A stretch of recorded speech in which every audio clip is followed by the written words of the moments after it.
In the quiet, flourishing village of Oluwama, life moved gently like the evening breeze. It was a place where the clay roofs gleamed red beneath the sun, where women sang at the stream, and where children played barefoot across the soft earth. Among the villagers, two maidens were spoken of more than any other, Lina and Chiamaka. They were both 17, tall, graceful, and strikingly beautiful. So beautiful, the people of Oluwama called them the daughters of the sun. Wherever they walked, the world seemed to pause. Men stopped mid-sentence. Elders nodded in approval. Little children giggled and whispered, "See them, the sun's children have passed." Though they looked like sisters, their hearts flowed in different directions.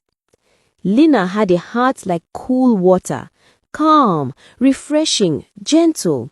She was the type who stopped to greet elders properly, who shared her last fruit with a hungry child, who walked beside her mother on the farm from morning till sunset without a complaint.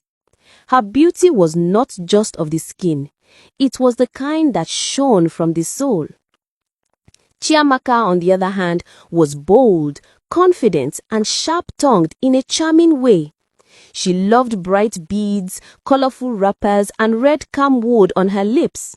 She enjoyed being admired, and admiration followed her naturally. But deep inside, a small seed was growing, a seed of comparison. Everywhere she turned, Lina's name seemed to echo. The elders praised Lina. Children adored Lina. Young men secretly carved Lina's name behind their hearts. That seed began to twist. Still, the two girls were inseparable. They fetched water together, they laughed together, they cooked together, and every evening they sat under the ancient Iroko tree to share moonlight stories. If Lina was the calm river, Chiamaka was the vibrant flame, and together they balanced each other. But balance can be shaken. One morning, Oluwama awoke to the loud beat of royal drums. News spread fast like wildfire. Prince Kelechi had returned from his years of travel. He was searching for a bride. A grand dance would be held on the next full moon. Every maiden was expected to come. The prince would choose the one whose heart and beauty captured him. The village buzzed with excitement. Young girls opened their mothers' treasure boxes, searching for fine wrappers. Mothers brought out their sacred oils. The drummers practiced new rhythms with heavy palms. The air was filled with hope. But Lina remained calm. She said with a smile, "If the prince chooses me, good. If he chooses another, may joy follow her." Chiamaka's heart tightened. The seed inside her finally broke open. "Must Lina take this one too?" she thought. Everything good always finds her. Her jealousy rose like smoke from burning wood. That evening, Chiamaka slipped away quietly, walking toward the forest's edge where Mama Onari lived, the old woman whose name carried whispers behind it. The hut stood lonely, half covered by wild vines. Smoke curled lazily from the roof hole. Chiamaka knelt before her. "Mama," she whispered, "I want Lina's beauty to fade before the dance." Mama Onari looked at her long and deep, as though she were staring straight into her soul. "Jealousy," she said slowly, "is a fire that burns the one who carries it." Chiamaka bowed her head, ashamed yet determined. "Please, Mama, help me." The old woman sighed, reached into a gourd and brought out a small bottle filled with dark, shimmering oil, the color of moonless night.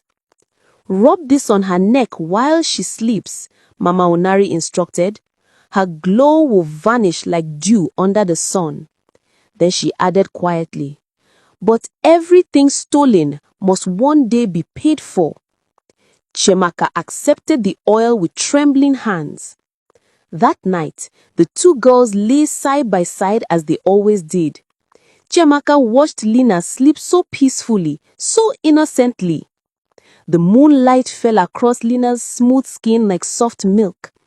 Her heart squeezed for a moment, but the jealousy was stronger.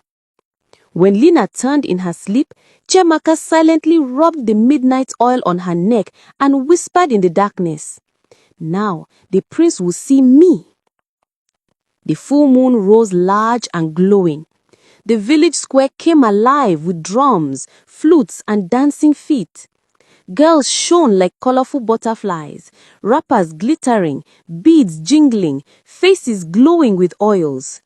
Lina appeared in a simple white wrapper with cowrie shells in her hair, but simplicity could not hide her grace. When she danced, she moved like flowing water. Her steps were soft, her smile radiant, her aura glowing. Even the elders whispered, "This child is touched by the gods." Chiamaka entered the arena next, clothed in scarlet wrappers and gold beads that caught the firelight. She was undoubtedly beautiful, but something about her lacked warmth. The crowd admired her, but they did not feel her. Then the drums stopped. Prince Kelechi stood. He opened his mouth to speak, but at that exact moment, Lina staggered. Her knees buckled.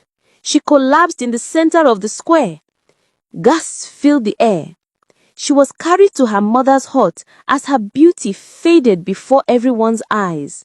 Her glowing skin dulled, her voice weakened, her eyes dimmed. The prince, shaken, postponed his decision. Chiamaka panicked. This wasn't what she wanted.